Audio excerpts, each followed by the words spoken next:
Thank you, Mike, for joining us today, and I will help keep you on time and let you know if we have any questions. So take it away.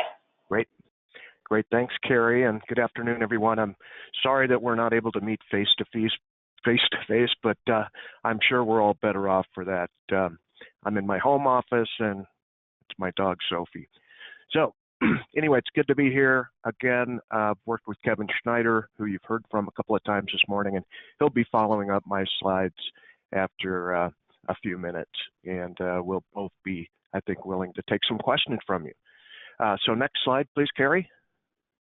All right, great. So a little background, again, as Carrie mentioned, I spent quite a few years working for electric utilities, and some of those years were in the electric distribution planning area. So I've got a history there, although things are changing quite a bit. So I'm going to go through some of the, I think, basics of distribution planning, and I know Kevin's going to follow up with some more of the advanced I guess new methodologies that distribution planning departments are looking into and utilizing. So right off the top, safety, reliability, and cost. I think those are the things I heard the first day I had really studied and worked for electric utilities. Those are paramount considerations. Safety, I think, always being at the top. And so a distribution planner and distribution operators who really work closely together really focus on safety. And I'll say more about these things on the next slide. But distribution planning is traditionally just, focusing on investment decisions. And much of the equipment, of course, that's installed, especially, and again, I put this in the perspective of an investor-owned utility, but that equipment is almost always amortized over 30 years. But as you'll learn more about, I'm sure some of that equipment can be in service for 60, 80, 100 years, possibly more. And you heard from Paul DiMartini and Kevin this morning that there are significant changes afoot in the distribution planning realm with the large-scale, deployment of distributed energy resources, or DERs, and other grid technologies. The distribution planning world is getting more complex day by day. Planning departments are now providing detailed plans to regulators in some states and other stakeholders, including DER developers. Think about the grid hosting capacity maps that are becoming more and more prevalent around the country. And along with that, the non-wires alternative guidance, there are programs in a number of states and for some utilities. So we'll, I think, be able to talk a little bit more about that. But that's definitely, I think, a rapidly evolving topic area. And finally, this is a complex job, with functions that are almost always filled by electrical engineers. And again, the job is getting more complex and requiring new skill sets at all utilities. So the Department of Energy and the national labs have been working with universities to help guide their developments in new course material. And so a lot of this new material is taught at the university level rather than on-the-job training. And I can just say from anecdotally that I probably spent a good year just on a learning curve trying to learn that job. It was one of the toughest jobs to get up to speed on. Next slide, Carrie, please. So safety, reliability, and cost, not a lot to say here, although these are so important. When you think about safety, certainly, the safety of the public, I think is at the top of the list, and utility operators. And of course, the training is long and tedious for many of these, linemen and the people that, set meters. They're well trained and they know how to stay safe, but accidents still happen out there. And so safety is at the top of the list, and utilities focus on that every day. Reliability, of course, is the notion of keeping the lights on and keeping power quality within industry standards. And I'll talk more about power quality and kind of how that's defined in a few minutes. And of course, cost, keeping the cost as low as possible. I had kind of a planning supervisor that used to tell me, don't gold plate the system. Let's make sure it's reliable and safe, but at the best possible price. So that's always important. Next slide, please, Carrie. All right, so going over some traditional areas for electric utilities, especially large utilities. And I say that because I had some experience at a large utility in Colorado, and I worked for a small cooperative utility. And at the large utility, we had about 15 planning engineers in a department.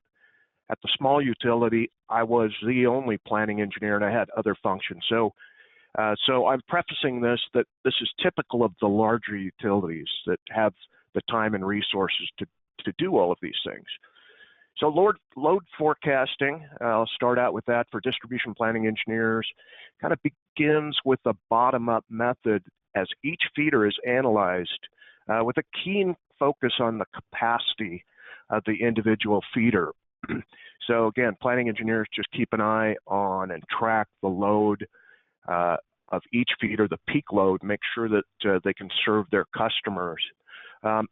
Engineers then compute rather complex calculations in order to understand the peak capacity of those feeders and then compare that peak load from the previous year.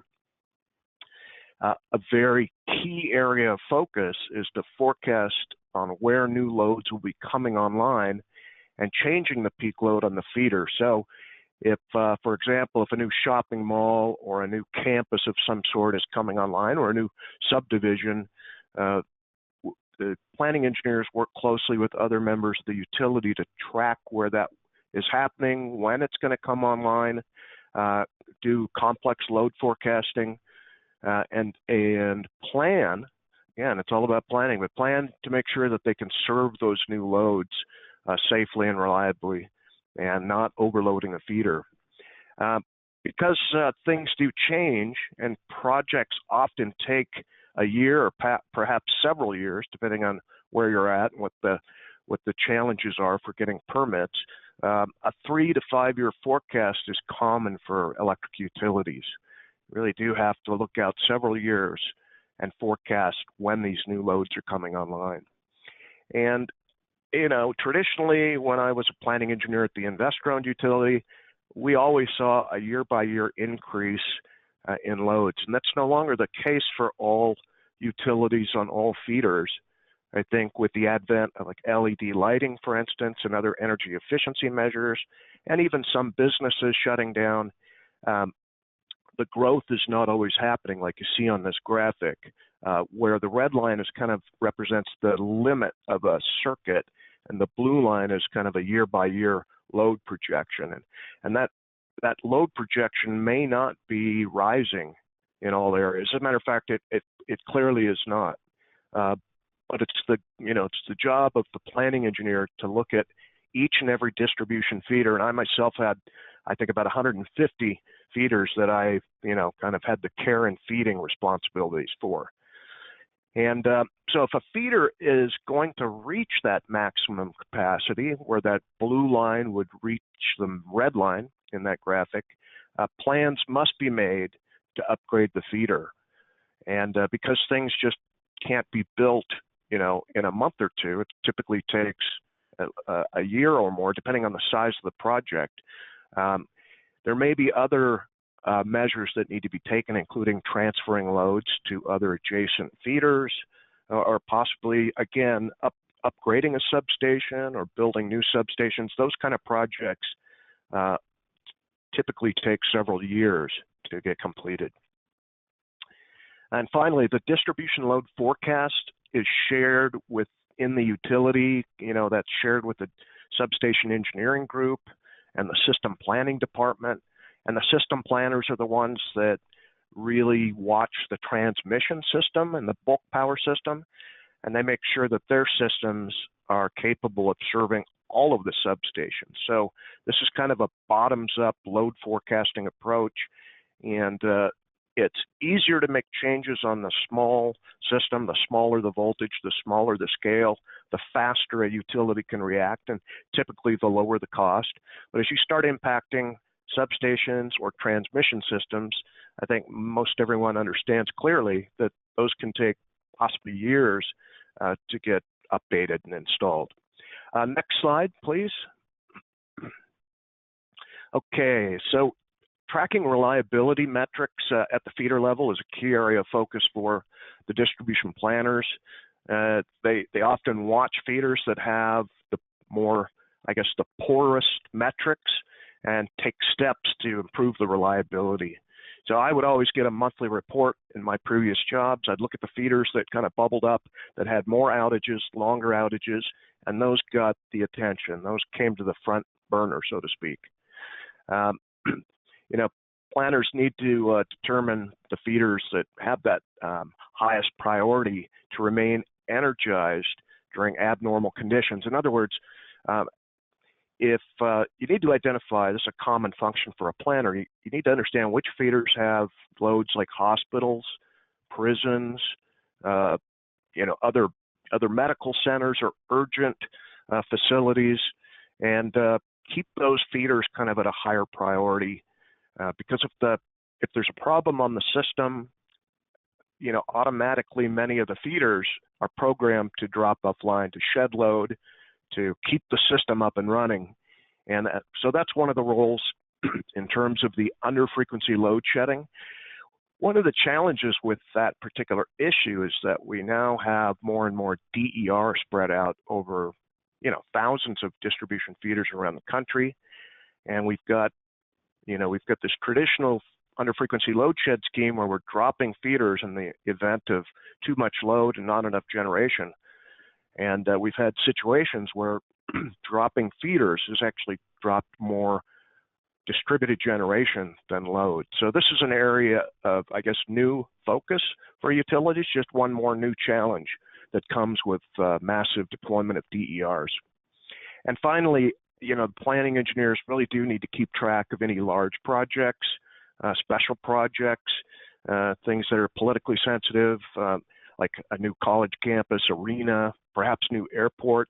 I myself worked on the Denver International project many years ago, and there were a team of planning engineers that kind of were cut out to work on that project, and that required, I think, about 16 feeders, 2 large substations, and a lot of transmission work. So it was many tens of millions of dollars and a very sensitive project politically and otherwise.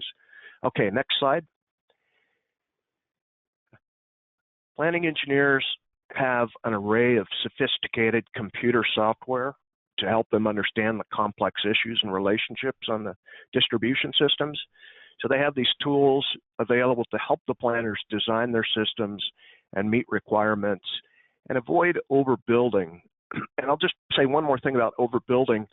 Without these sophisticated tools, the planning engineers typically would build a system that was more than large enough to serve the loads in an area, but they did that because they didn't have the detailed information or a reasonable, you know, set of tools to help them. So that's an important aspect. We're going to talk more about these tools. If you could go to the next slide, please. And this is, you know, focused on one of the most important, and I won't say new, but it's an evolving set of tools, and that's the GIS, or Geospatial Information Systems. So this is important for a number of departments within an electric utility, and it's a very common system to have.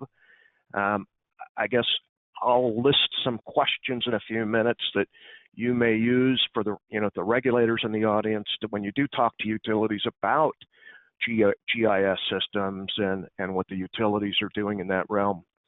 But it's also interesting that many cities and counties use the GIS systems. There's the Esri, ArcGIS, ArcFM is a very common one, Small World, and others. But again, a number of organizations use these kind of GIS systems, and they can actually overlay their plans, their planned unit developments, for instance, of a city, and the utility can use that so they can accommodate where the water and sewer will be going, or where it's planned to go, and where new substations can be run and new new wires. So it can save everyone a lot of trouble when they start, overlaying GIS data. So it's a very powerful tool. And this information, as you see this graphic here, is represents a distribution feeder or set of feeders actually for a region.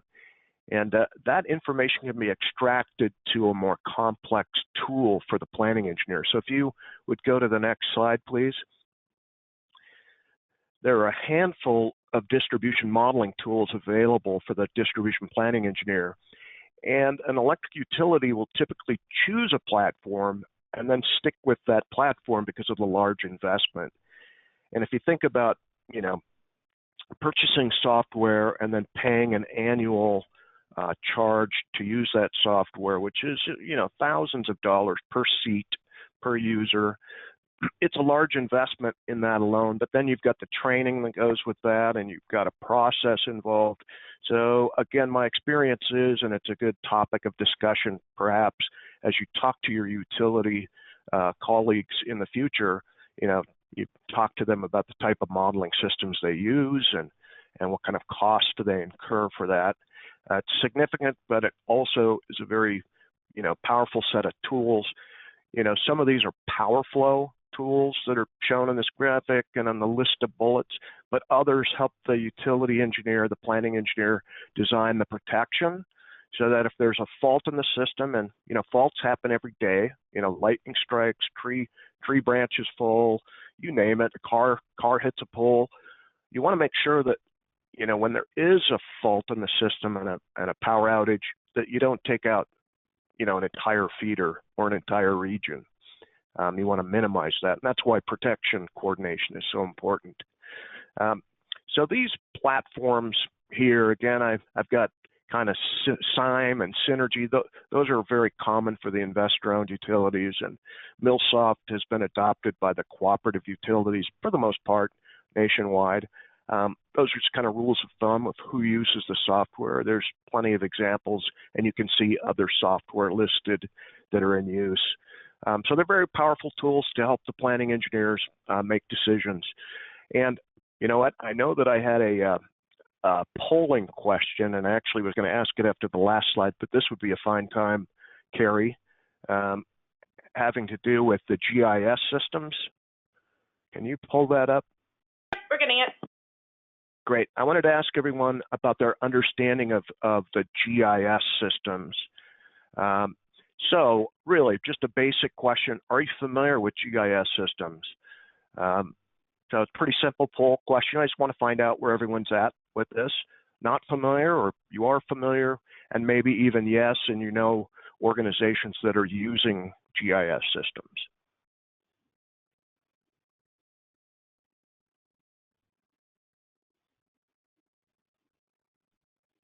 All right, we're getting pretty good participation. We're over 50%, Great. So we're going to close the poll. Okay, pretty good for after lunch. I appreciate that. Okay, great. This is about what I'd expect. Thank you. 60%. Actually, 80% of you are familiar with GIS, and 60% say yes.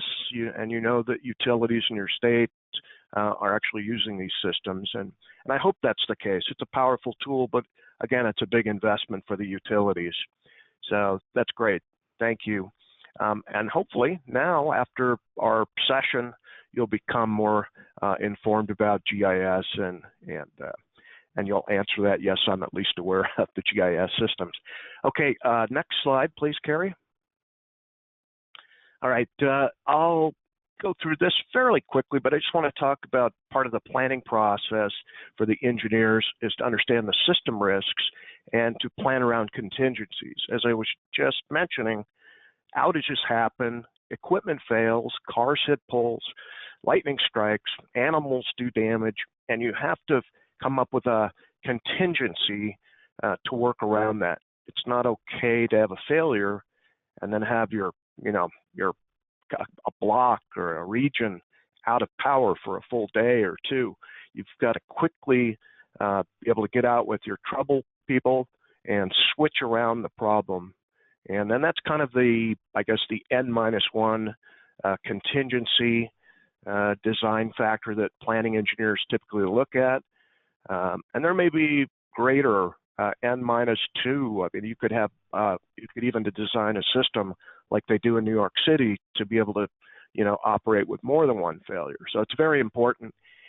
And finally, these other considerations that planning engineers have to consider: power quality, which kind of falls under the high or low voltage topic. We're really important if voltage gets out of the range. Kevin mentioned earlier the ANSI C84.1 range. Equipment tends to either operate poorly or can actually fail to operate at all, or maybe be damaged if your power quality and voltage is not consistently within range. So it's very important. Of course, you've got the environmental considerations you have to the planner has to keep in mind, and then working with a number of other folks at the utility and outside, maybe with the city and the county, safety, legal, financial. So these are all important factors, and we'll talk a little bit more about that on the next slide. If you could switch over to that, thank you. So this is kind of the traditional poles and wire solutions that I think we're all used to thinking about, but I think the thinking is changing a bit, certainly. But the traditional method is that if the line is getting overloaded, or it's projected to have a lot of new load, building new feeders, upgrading lines, adding substations, replacing equipment, it's all part of the business of running the utility. And again, utilities all really, I think without exception, have a limited budget, so they've got to be very careful about where that money is spent for many reasons. And it's the regulators, that look over and make sure the utilities are not spending wildly. You've got your customer base that could be impacted by high rates if spending was out of control. And of course, I would say, and from the CFO at the utility I worked for had told me that Wall Street has a regular call with the investor-owned utilities to look at their ratio of income versus capitalization. And so they have to make sure Wall Street's satisfied. So certainly a lot of folks that are looking over the shoulders, and it gets down to the planning engineer of what they can do. They've got plenty of projects to work on. This is just a list of some of the tools that they might use, but they have limitations on the amount to be spent. All right, next slide, please. Okay, this is what I really want to show, and I'm looking at the clock, and we'll go through this a little faster, but this is an actual budget breakout from a utility, a friend of mine, so I'm keeping it anonymous, but you can see there's a lot of different areas, a lot of mouths to feed, so to speak, of where this annual capital budget goes. And there's a lot of small items in here.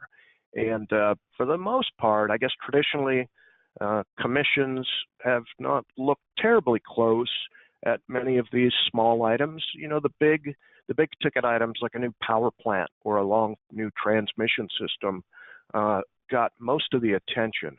But of course, we know today that the distribution system and the distribution plans are getting, greater focus. What I would say also is that as a planning engineer, you have many projects, you identify projects over the course of the year that need to be done to maintain reliability and safety.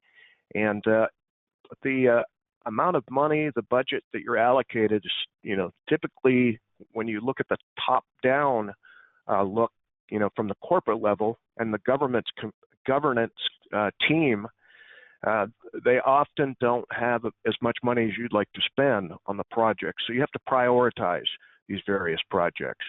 So that was always a challenge for me each and every year. And okay, next slide, please.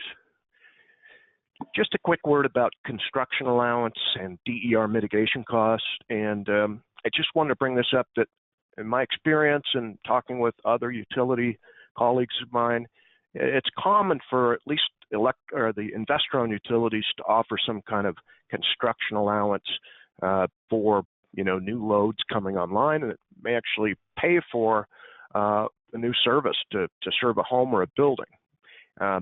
Other types of utilities, like the cooperative I spent a couple of years at, did not have a construction allowance program. And I've had discussions in some states with regulatory staff about the possibility of using a construction allowance approach for DER mitigation. Right now, in most places, if you're installing a new photovoltaic system and there's a system upgrade that's needed, the developer is responsible for the payment. So what I'd like to do is just another quick polling question. And, you can choose not to answer. I think this is all pretty anonymous, so nobody's going to be looking over your shoulders, I think. But the question is, the planning departments at the utilities, let's see. I'm sorry, I'm looking at the other question I had up, so let me restate this. So the planning departments at the utilities you regulate, do they notify your commission on any of the following topics: reliability, system voltage or power quality problems, electric distribution projects over $500,000, for instance, an annual distribution forecast? Do they send that to you at the commission, or perhaps none of the above, or I don't know? So I apologize for shifting. I had a couple of different polls I was thinking of. No worries. And just so everyone knows that we are not releasing who says what with these polls. I think that the aggregate will be available so that we see the results, but your individual responses will not be made available to anybody. Okay, we're at 53%, so we're going to close the poll and show the results. Great.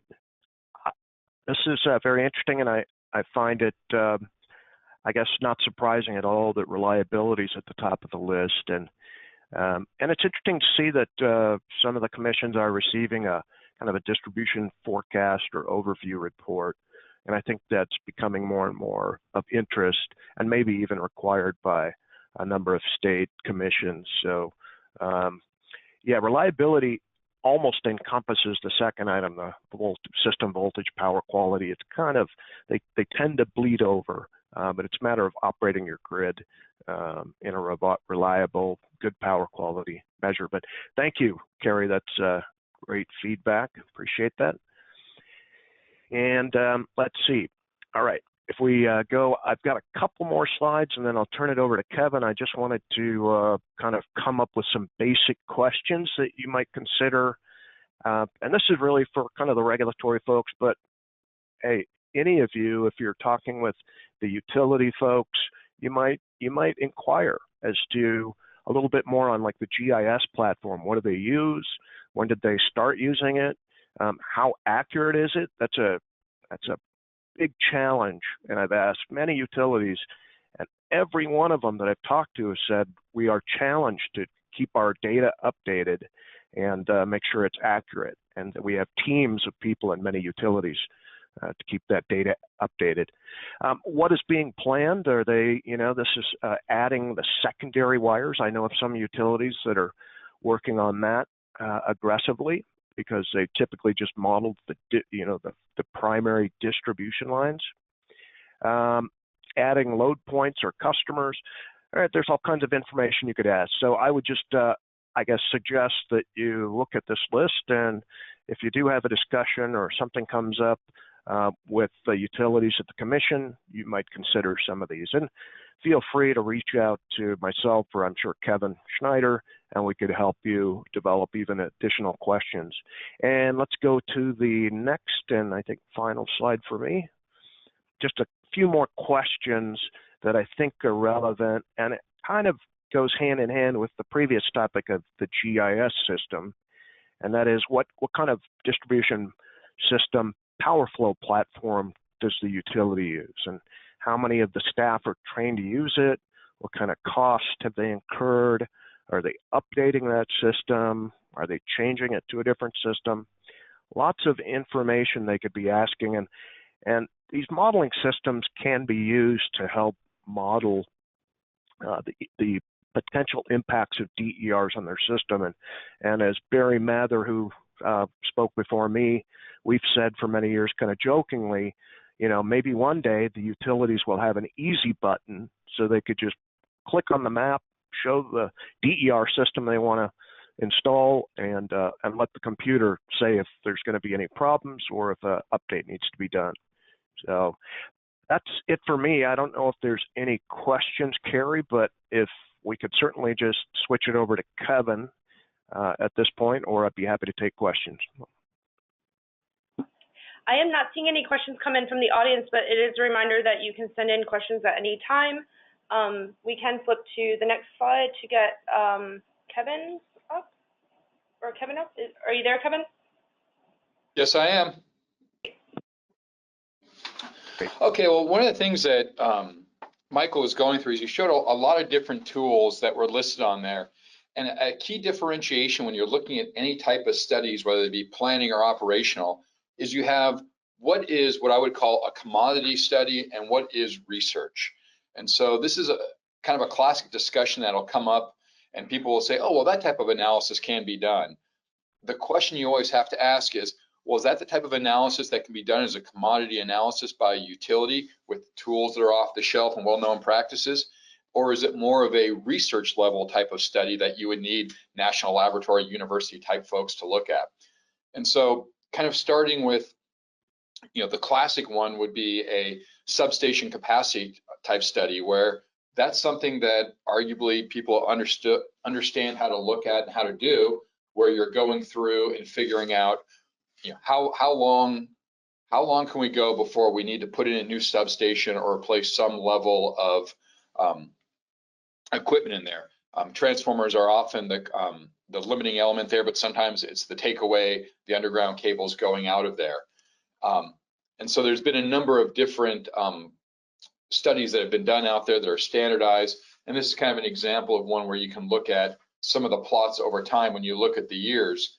And going back to what Michael said before, is that this can be kind of tricky because sometimes load growth won't materialize where it was expected, and where you think you were getting close to the line, suddenly it drops down all of a sudden.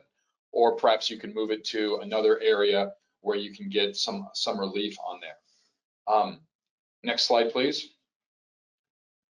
This next slide is really kind of going through and showing it's not always about replacing, or I should say, it's not about capital improvements and adding more lines and wires and more iron on the ground. There are a lot of these non-wires type solutions where you can try to get people to engage on programs such as this, where you're looking at, is there a way to have energy reduction programs, trying to engage the customers, a little bit of what we would refer to as load elasticity. So traditionally the loads tend to be very inelastic, meaning that regardless of how constrained the substation is, people just keep using more power. If we can somehow put in programs that give a little bit of elasticity, that can actually be, in some cases, much more cost effective than rebuilding out an entire substation. Energy efficiency has traditionally been a big one. Demand response is another. This is another way to engage the customers, in addition to more efficient loads, changing their behaviors. And what you'll find is that there are certain loads that make more sense to target, the classic being time varying rates for air conditioning, especially down in warm weather regions, less so in somewhere like the Northwest. And so because of this, you'll start to see a wide range of different programs. Next slide, please. As I said before, the traditional planning, and I think Michael kind of posted this before, it was a 20 or 30 year type study where you would go through and say, I'm assuming a 5% or 2% load growth. You map that out over time and you say, if this continues, I'm going to hit my capacity limit at this point. And that's kind of what your planning was about for a number of years. But things have started to get far more challenging in the past 20, 30 years. And now we're starting to have more of these, what are referred to as integrated planning studies, because we're starting to see a lot more variability in the system. And what I mean by that is variability with respect to the constraints of the system. It's no longer just a matter of you assume you can buy enough power And so as a distribution utility, you just have to be able to keep up with the load growth. Now you have to look at the resource transmission planning to see, are you part of a congested area? Will there be a price impact because we're starting to have locational prices into more of an area? Multiple scenarios for forecast. This is becoming very important because we can estimate what the future will be, but we don't know. You know, this idea of kind of a linear load growth, that was very much a power system engineer or distribution planning engineer approach. But as we all know, things become a lot more complicated with the loads being tied to economic factors and a whole range of things. Just as currently we're seeing markets go down, therefore loads are decreasing. We saw during the last recession that there was significant load reductions in some utilities. And if they'd been planning for load growth, that could be a real challenge. So when you have this type of integrated planning, it's no longer just a single distribution engineer. You'll have economists involved, as well as people bringing in a number of other expertise, especially when you start to have things such as distributed energy resources, you know, what their participation might be. And this becomes a very complicated integrated process at this point. This in itself could be an entire presentation, but it's the key takeaway is that we're seeing a lot more complexity. Next slide, please. And to that end, it's not like planning exists as a single integrated tool. What you really have are classes of different tools that you can do a whole range of studies, and taken together, they will allow you to do a overall plan. Now, just as I said before, there's a difference between commercial commodity tools and the stuff that is research-based. And you'll notice on this slide, there's no product names, but these are kind of the classes of tools. You know, for forecasting, the end-use load forecasting was the classic one, but now we're having to go through and forecast what's happening with the DERs. Do we expect more? Do we expect less? Power flow analysis. This is the fundamental tool for planning. And what it basically says is, given a voltage at the substation and giving an assumed series of loads out in the system, what are my voltages at all points in the system, and therefore what are my currents flowing through the system? It's kind of a steady state snapshot of the system. And these are done in a number of different ways at different times of the year with different loads. And this is as I said, the underlying tool that lets you do all the planning, because it basically says, if the load is this much, will I have large enough wires to carry the current? Will I have too much of a voltage drop? And as you'll see, the studies under there, things such as peak capacity power flow study, basically, do I have enough capacity in my lines? Voltage drop, am I going to stay within the ANSI C84 ranges? Do I need to add voltage control devices as load goes up? Ampacity studies are, can my underground conductors pass enough current through there? And then as you go through, you see a number of different ones that we've touched on already with contingency analysis, reliability studies, Vulvar optimization, and there's a whole range of studies there. Some other ones that are studied are things such as power quality analysis. These are studied a lot less, but it's a whole different phenomena. As Michael said, you have to look at, is your voltage getting too high? Is it too low? One that is done by all utilities is fault analysis. As I mentioned before, there's protection equipment out there, but you have to figure out what should be the right set points for when these things operate. And so they go through and you do protection coordination studies, fault location studies, and then another one called arc flash, which is a safety issue. And then there is some things such as dynamic analysis, which are a little bit more complicated. And then finally, you start to get into advanced optimization. This, you know, there's a lot of optimization tools out there. You know, the classic type of question you would get is, if you had X amount of energy storage, where would you put it on the system to best support your solar? Very open-ended question. It actually would take into account elements of almost every tool on here, but that falls into the category of an advanced planning tool. Next slide, please. The forecasting tools, they're actually worth talking about a little bit more, because if a forecast is done very poorly, this can actually lead to significant financial challenges for a utility, because based on what they expect the load to do, that's how they're going to go back and get recovery and justify purchasing large capital equipment potentially, or deferring it. So, you know, the situation that they want to avoid is, you know, we expect a high load growth, therefore we're going to adjust rates and purchase all this large equipment, and then suddenly load goes down. It's harder to get recovery on that. And so, you know, a good load forecast is very important. And as I mentioned before, they just don't do linear studies anymore. to do it properly, you want to look at things such as the weather, the geography, the economics, the demographics of the area, and any other type of DER programs you have. And then tied to that, you also want to put in the distributed energy resource forecast, because if your load goes up 2%, but DERs go up 5%, that may represent an overall reduction in the amount of power that you as a utility have to supply. And so, you also have to look at, does that occur at different times of the day? So, ideally, if you had an increasing load and an increase in DER, they'd offset each other. But what happens if, let's say, it's wind going in your system, it generates at night?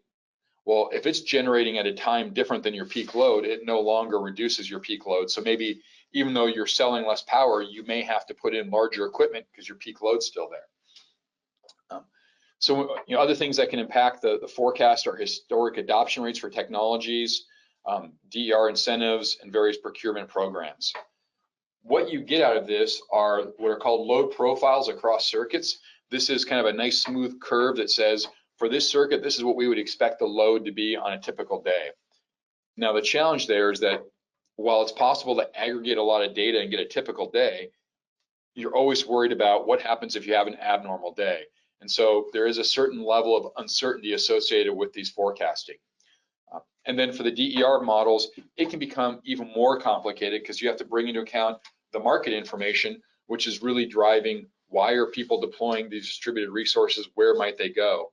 And so that's going to be everything from tariffs to fuel prices to locational mixes to where the system, where there's physical space to put it in there. And so this can make things significantly more challenging. Next slide, please. So as I mentioned before, we have classes of advanced studies, and this is an example of a study that was done at a national lab, PNNL, a few years ago with Southern California Edison. And it's not the work itself so much I want to focus on, but I want to focus on the level of complexity that can go into these more advanced studies and kind of what that means if a utility tries to do it. So as I mentioned before, the traditional studies have kind of focused on capacity planning, cost, and safety. Really, safety should be the top, like Michael had, because safety is always the first thing. But as we're seeing is that because of these new technologies are being deployed at the distribution level, capacity is not the only factor. What I basically said with the wind at night is an example of that. And another big example is in Southern California Edison, they're seeing a lot of small-scale residential solar deployment. It's being deployed in a way that is challenging to predict, and it's having a significant impact on their operations. And part of the challenge they have is that as it starts to inject power into the system during sunny times, it can move voltages around the system in a way that it wasn't originally intended for, because these circuits may be 30, 40, 50 years old. They never had envisioned all this power on the other side of it. Now, this is one problem that Southern Cal Edison has, but if you go somewhere like Duke Energy, they have a similar problem with solar, except with a bunch of small, instead of having a bunch of small ones, they have larger commercial ones. So instead of 5 to 10 kilowatts, having maybe a few dozen or 100 of those on a circuit, you'll have 2 or 3 big 2 or 5 megawatts. So similar technology, but different problems. So for this project, the question was, how do you go through and determine how each feeder in the Southern California Edison territory can be used to support up to 100% solar?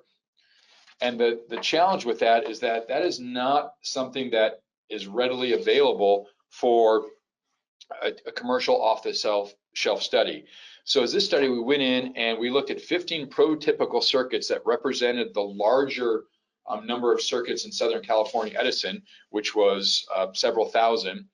And we wanted to go through and figure out what's the native limit, how much can it support, and how would we possibly make it so every circuit can support 100%, looking at both traditional technologies and non-wire solutions. So next slide, please.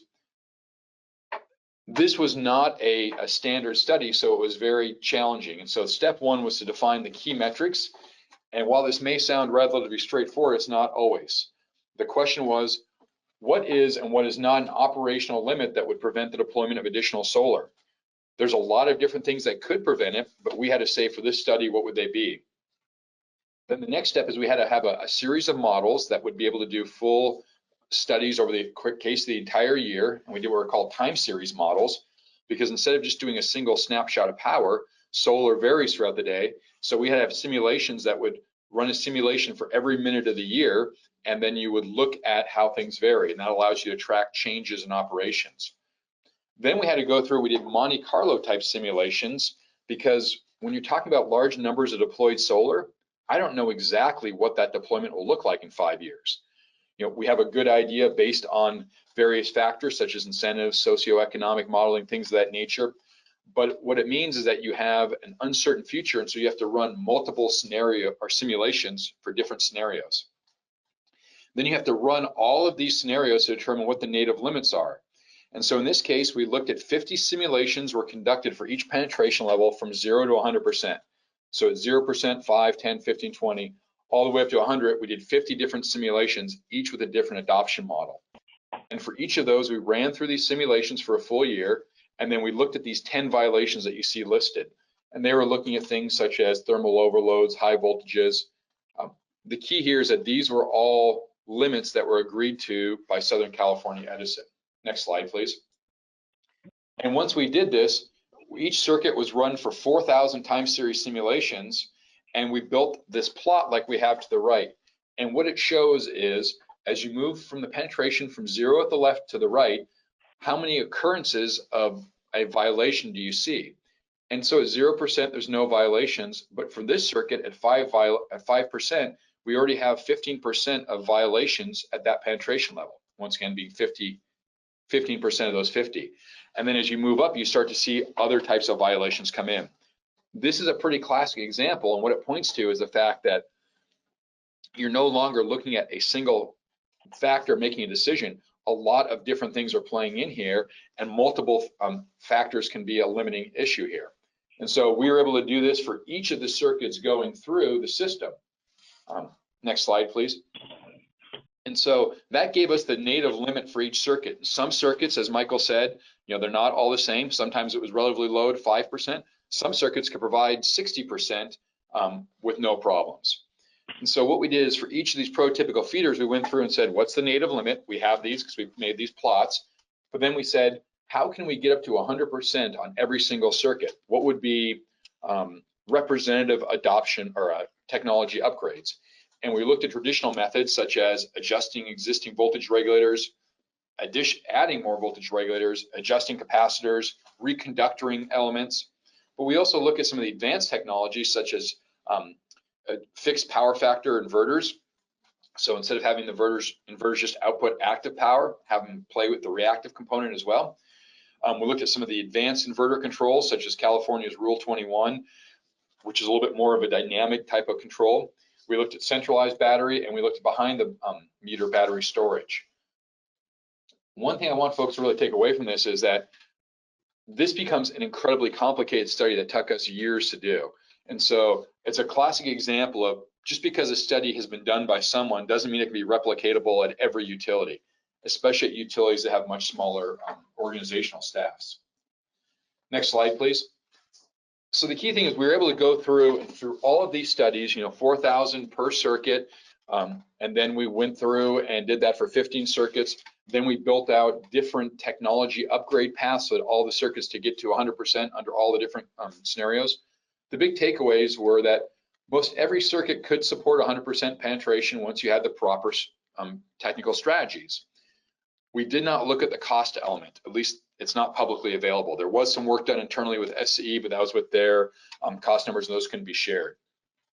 And that's an important distinction because there are technically feasible solutions that could exist that are cost ineffective. A good example would be, let's say you have a lot of solar on a building and it's overloading the transformer or the line going to the building. A technically viable solution would be to put a big battery there to level off the flow across that line, but that would be very expensive. A cost-effective solution would be to upgrade the transformer in that line, which would cost a fraction of it. So you need to look at, you know, not just technically viable, but also cost-effective. So the next thing we saw is that nearly 50% of the circuits can host less than 50% PV, while approximately 40% can host less than 25%. Those numbers don't necessarily matter other than to say not all circuits are the same. Solar, just like any other technology, such as voltage optimization, as Barry mentioned earlier, some circuits lend themselves more to one technology to another. And so when we're starting to look at deploying these new technologies in the planning stage now, it's not like capacity where you just look at, oh, all circuits are using our standard transformer, so there's one capacity limit. As you get into these new technologies, each circuit can have a different characteristic. And so combinatorially, you get a lot more going on. The next one was determining how to achieve 100% penetration can be a really challenging type of thing, because it's almost like a game of whack-a-mole. If you fix one problem on the circuit, you may pop another one up. The classic one would be if you start to have a voltage violation on your system, you can use reactive power to offset it, but that might cause a abnormal reactive power flow, which can change the power factor of the substation. And so you have to look at these holistically going on. As I mentioned, the most common violations were power factor and voltage based. For a distribution circuit, this makes sense because, as I mentioned earlier in the day, the control of voltage on the distribution system is one of the primary operational challenges that people focus on. And then finally, properly sizing is important. So the point is that you're able to take these very complicated questions, they can be distilled down, but this took years of work to do. Now, the goal with a lot of the work that all the different labs do is, we work with the utilities and we try to get these complicated analysis distilled down so they can get fed into the industry, so they show up in commercial tools, so that the utilities have these tools and our capabilities, I should say. And so the real takeaway there is that the utilities are getting more tools to work with from their vendors, and their capabilities really are increasing. But just because someone has done a study somewhere doesn't mean that every utility has immediate access to that. Next slide, please. And this talks a little bit more about the issue of hosting capacity, which was how much solar could go on the system. But I can hit it one more time so the figures come up. But there's also hosting with respect to how many electric vehicles, how many batteries. And what you'll see here is that you can have different types of ranges. It's very rarely a yes or no answer. For the exact same reason that in the previous work with Southern Cal Edison, I talked about how we did 50 different runs each penetration level. You've got to go through and look at some of the different types of limits. Are they deterministic? Are they stochastic? And looking at questions such as, if you're doing an annual study, because there's a violation of voltage by 1 volt for 1 minute, does that really constitute reconductoring an entire distribution circuit at the cost of hundreds of thousands or millions of dollars? Probably not. And so you kind of end up with this green, yellow, red approach, where there are definitely points at which you have to do something, but there are also intermediate points where, yes, you could do something, but this is where the operating a distribution system at cost comes into mind. You don't want to gold plate a system, but you also want to make sure you're ready for the future. But there are times when you don't always have full views, and sometimes the wrong answer will be made. What I mean by that is sometimes the system will be reinforced based on expectations of changing loads and programs, and they never materialize. Sometimes things will materialize that were never anticipated. So the planning process, there is no magic crystal ball. There's a lot of uncertainty, even with the emerging tools. Next slide, please. So we've talked a lot about the Vulvar optimization before, but this is very similar to what we've talked about with the planning. The question is, if we deploy this technology, will it address our problems? And then you also have to look at what happens if we deploy this technology in the presence of other technologies. So I think this was mentioned by Barry a little bit before, the voltage control. It will behave much differently as the load changes, but it will also behave much differently as you put other equipment on the system. So the Vulvar optimization on a circuit without solar looks a lot different than one that does in fact have solar. And so you have to start looking at the interactions between those. And then also you want to be able to look at, can you leverage the two of them in there as well to work together? So I won't we've talked quite a bit about Vulvar with Barry's talk, so I'll continue on from there. Next slide. So kind of a summary of the practices, not necessarily at advanced utilities, but utilities that are doing some of the advanced analysis, is that they're really looking at moving away from just the traditional, we're going to assume a linear load growth and then we'll buy equipment based on that. They're moving more towards detailed load and DER forecast. and not just one for their entire service territory, but looking at specific locations. Start looking at hosting capacities on all circuits, and making some of this information publicly available is becoming more common. We're seeing this especially in places with lots of solar because developers want access to this. Systematically looking at non-wires alternatives. This is becoming more common because it is getting more expensive and challenging to drop in new conductors, new lines, new poles, new right-of-ways. And so there is a desire to look at non-wires alternatives, whether they be demand response, engaging the customers, batteries, what have you. There's uncertainty associated with those. They complicate the forecasting process, but they are definitely a tool that more and more utilities are looking at. We're also seeing a greater investment in automation, communication, and IT. If you're going to put more of these non-traditional wire technologies out there, it's great that they have all these capabilities, but they have control systems that come with them that have to be maintained and over time and make sure they're working properly. And then also looking at the value of components as they go in different places. This is something that in the past, distribution systems were kind of viewed as a black box beyond the substation, but now it's becoming very clear as we're getting more DERs on the system that depending on where that DER is on the distribution circuit, it can have a significant impact. Now, it may provide the same amount of energy, but what that impact is to the capacity requirements for the utility, as well as the value of that, becomes more challenging. And so the overall planning approach in these advanced concepts is looking at a much broader range that requires more tools, more capabilities, and just a lot more flexibility and willingness to adapt. I believe the next slide is it. Thanks, this is Carrie. Do we have any questions coming in? I'm not seeing anything right now. I do have a question. What are some steps or some early steps that utilities could consider for non-wires alternative? Maybe something like pilots. Could you speak to that for a moment? So, Michael might have something to say on this as well, but I would say it goes back to an earlier comment I made. Is step one is to put together a roadmap for what is the utility plan to do as an organization over the next 5 to 10 years, or even 20 years. The reason for that is as you start to look at non-wire solutions, anytime you have a solution that's outside the direct control of the utility, it means that it may not do what has expected. The classic is if you put a demand response program in and no one responds, have you really deferred anything? So it's a combination of looking at what are you going to deploy? What is your backup strategy, if any? And will that technology interact with any other plans you have going?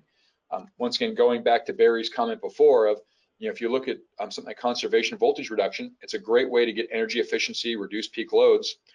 If you do that, that's great. But if you then have another part from your utility that says, oh, we're going to do another energy efficiency program, and maybe they put in or incentivize the purchasing of loads that don't respond well to CVR, you now have two programs that are kind of fighting against each other on the technical basis.